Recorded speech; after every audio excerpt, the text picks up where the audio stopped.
Another dark log from the diary of a griever named John Weaver, which is me. Roseman, California, sends its greetings on a broken down phone. It's March 8th, 2026. It's Saturday. The time index right now is about 15 after midnight. She must be obeyed, is put to sleep on the floor. Not at the vets yet. And speaking of vets, in one particular human fashion, yeah, I've been seeing some of the memes and some of the reports concerning about how people are laughing at Trump at this point over here because of his lack of etiquette that he performed. I think it was Andrews Air Force Base, or was it Dover? One of those two. Meeting up with the soldiers who were coming back from combat he just initiated and just wasted 6 people. U.S. service members. By initiating a bombing compact that destroyed human beings left and right, including kids. And what the thing is that's ticking off the veteran groups and other people is the lack of decorum and respect given. He can wear his damn power suits, that's no problem. But wearing a baseball cap that says USA on it, if I'm not mistaken, in all the times I've been watching the presidents solemnly greeting the dead coming back from wars that were started by these guys, no one wore a baseball cap. No matter what the hell the damn thing was, no one wore a baseball cap over to a procession. And he thinks he owes them a salute, a hand salute. Or just, I'm a civilian. Born, bred, die as one. Couldn't wear the uniform of military if I wanted to because of a heart condition that kept me from doing U.S. Service to the military. I didn't come up with the excuse of bone spurs. I had a legitimate heart situation. I still carry the heart scar on my chest. And it's a reminder of a lot of things to me. One of which is not able to serve the military directly through the forces.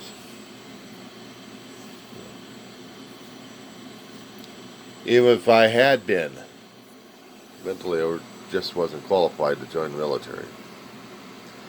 But that did not stop me from supporting the veterans, both serving and retired, non-serving,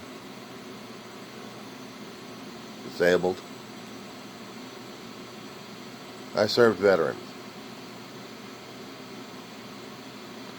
All my life I served a veteran. Big brother. I wasn't a big brother. But my big brother was a veteran in the United States Navy. At one time he had qualified to be part of the elite. Things happened along the way. Long stories in my other videos that prevented him from having a career with the Special Forces. And some of those choices derailed him. Sometimes you don't even have a choice. At times you have to make a harder choice. And which allegiance? My brother had tried to get his punishment reversed all the way up until the day he died. He was one step above dishonorable. He was still a functioning human being during that time.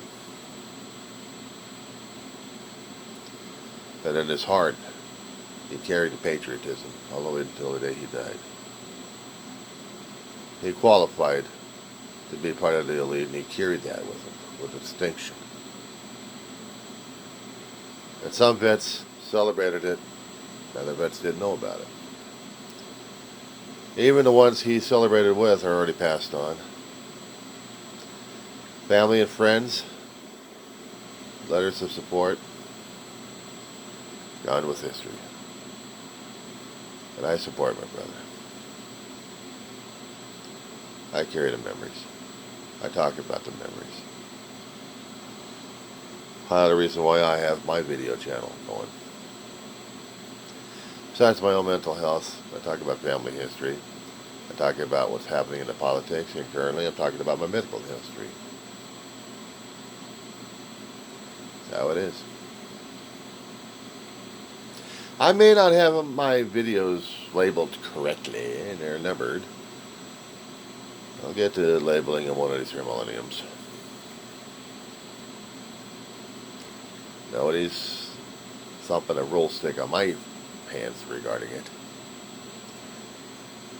And nor am I going to have someone as a DI yell in my ear saying, this is not the way, you're not supposed to do these things, blah, blah, blah, blah, blah, blah. Yeah, well, guess what? I'm still a civilian. I'm doing it my way. You don't like it on that one.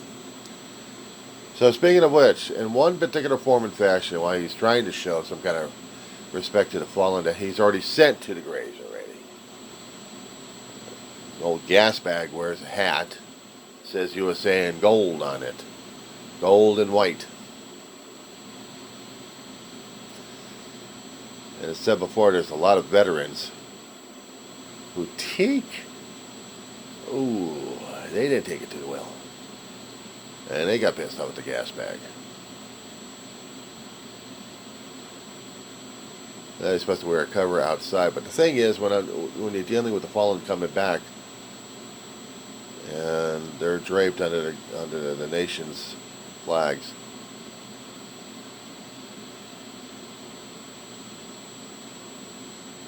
would it have killed this guy to put his hand over his heart and not just have the damn baseball cap on the tarmac? He's not military. He doesn't understand about military protocols. And if he had talked to some military commanders, they would have educated him about the military protocols. But no, he doesn't listen. He's only the gas bag. He knows what he's doing. He's the commander-in-chief. So if he wants to embarrass himself, he's an embarrassment to himself and to the rest of the world. And then there's rumors coming out there, and I don't know if they're substantiated or not, that I know he went out, took his fleets to Venezuela, shot up a lot of people, blew up some boats unarmed, and captured the oil fields of Venezuela by capturing the leader of Venezuela. And he's trying to control the profits and the oil on that one, but also limiting oil to other places that are dependent upon that country, including Cuba. It's bad enough that he went after Iran, and he wants an unconditional surrender. He says there's an unconditional surrender. Iran's not done with the United States or the rest of the world yet. They're not.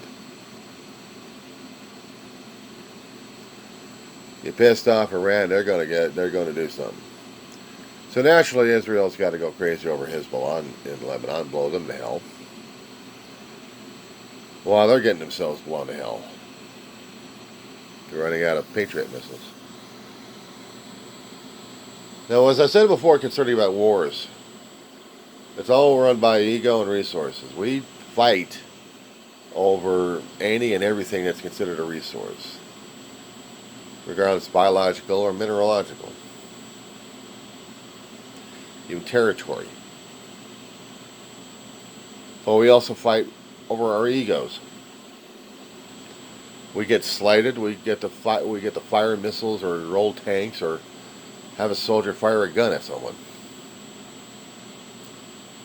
Claim territory that isn't theirs. Take over places that isn't theirs. And we've got that going on right now. There's another battle group being formed, another carrier group being sent out. It's bad enough we got two carrier groups in the Middle East right now. Do we need any more?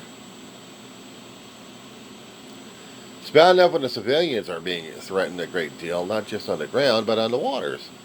When you have cruise ships moored at docks, and the companies are afraid of losing their assets, which is their ships and their staffing, and not to mention the passengers, that they'll keep the ships moored in safe areas till the fighting's over, and then they can get their ships the hell out of there, or dump off the passengers, and then either park their ships where it's supposedly safe, or something else happens.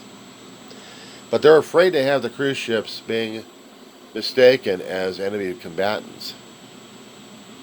You're going to be mistaken, those large-ass cruise ships, those mega ships out there, as a warship?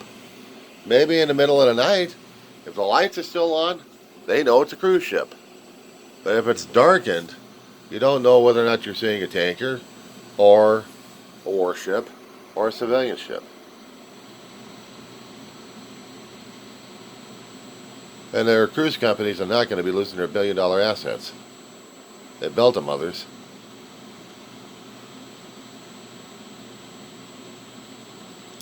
They don't want to lose them. Crews, they can get replaced. Maybe. Passengers, well, that's another thing right there. They got to have sterling reputations, and also reputations that they care about the passengers as well. A lot of passengers are too damn afraid of what's going on.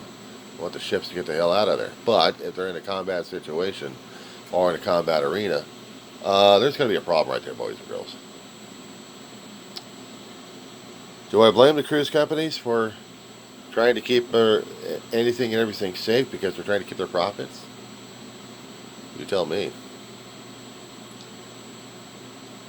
I hadn't heard in a long while, probably hadn't paid attention to it, that when we started having wars like this, did we ever heard about the cruising industry suffering like a great deal over it? Now, it's one thing when I heard about Latin America countries, from the United States downwards, having border issues or having towns overrun by gangs and stuff.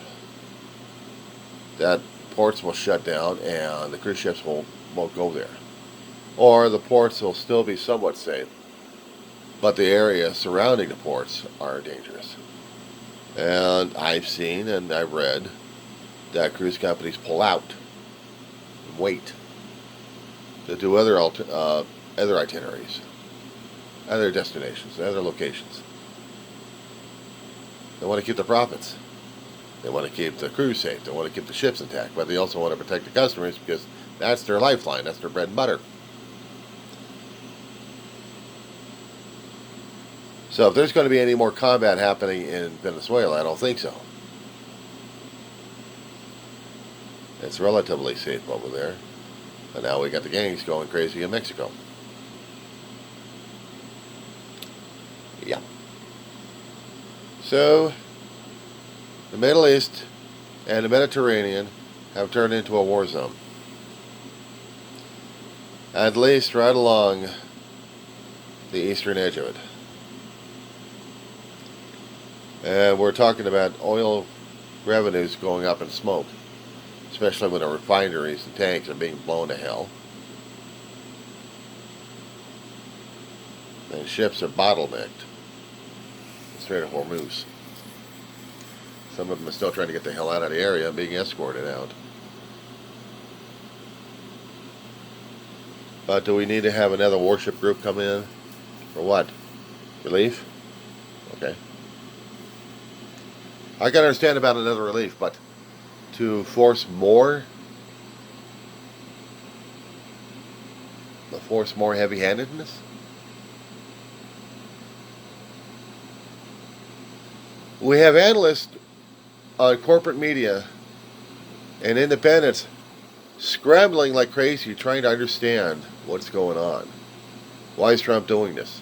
Is it because of the Epstein files he's driving himself crazy with? That he needs more distractions? That he needs more world devastation? To keep him from being labeled as a pedophile? And the rest of his staff needs to be locked up away? Maybe in an insane asylum for all these assholes.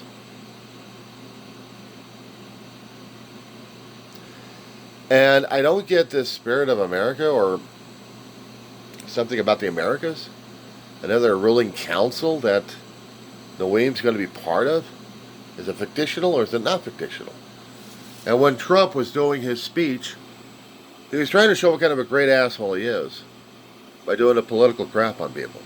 And showing his insanity by not making anything sense. Not making anything clear. Nothing in clarity. Nothing. Just rambling. So I understand about the Organization for American States looking at the United States as an insane asylum.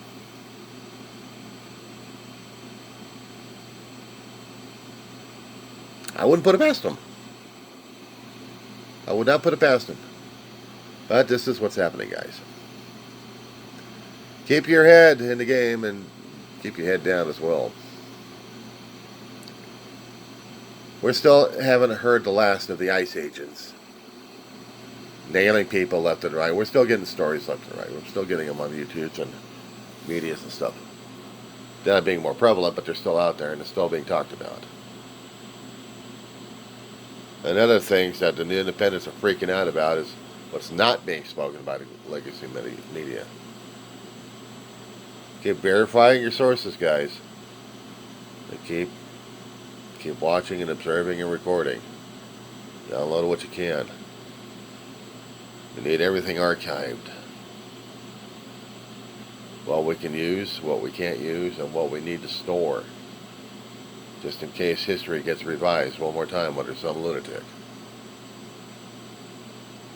That being said, guys,